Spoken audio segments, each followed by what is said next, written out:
Je suis avec notre chroniqueuse Nina Masson. Bonjour Nina. Bonjour Sonia et bonjour à tous.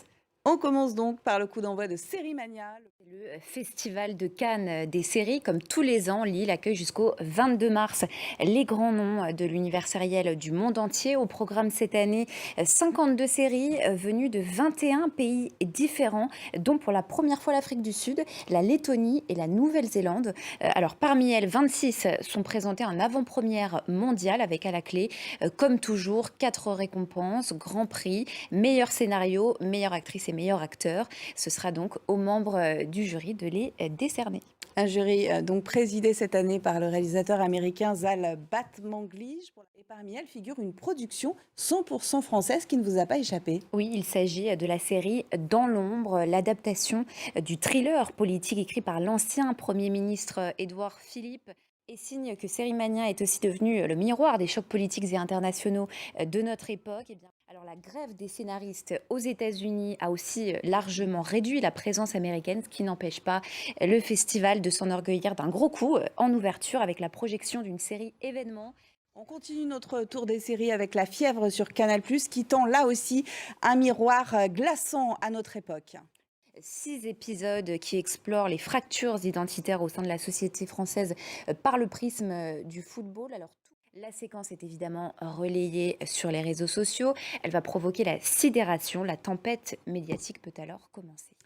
La Fièvre se veut une radioscopie de la France d'aujourd'hui. Est-ce que c'est réussi? Alors, je dois dire que j'avais quelques réticences au début, d'abord par le choix du sujet, celui du bruit médiatique autour des fractures identitaires, comme si on n'en était pas suffisamment abreuvé toute la journée, que ce soit dans le discours politique ou bien sur les réseaux sociaux. Mais très vite, et heureusement, la série parvient à ouvrir d'autres portes, notamment celle de la communication politique de crise et de la fabrique de l'opinion, et c'est là qu'elle se démarque vraiment. Fabrique de l'opinion, notamment sur les réseaux sociaux? Oui, et à cet égard, la réalisation est excellente. On l'a aperçu dans la bande-annonce, dans une salle de crise qui met en scène en simultané comme ça tous ces écrans qui matérialisent l'emballement médiatique en direct sur les chaînes de télé, sur Twitter ou sur TikTok. On voit surtout comment tous ces réseaux se nourrissent les uns les autres comme un virus qui se multiplie comme ça de manière exponentielle. Une mise en scène fiévreuse, donc, à l'image de son sujet, qui illustre parfaitement la plateformisation du monde et la manière dont la mise en algorithme des récits détruit en fait la réalité. Bon, on change d'ambiance maintenant, mais on continue quand même, Nina, à disséquer les travers de notre société. Palm Royal, c'est le nom d'un club hyper huppé, fréquenté par la haute société donc de Palm Beach, station balnéaire très bling-bling de Floride. On va regarder la bande-annonce.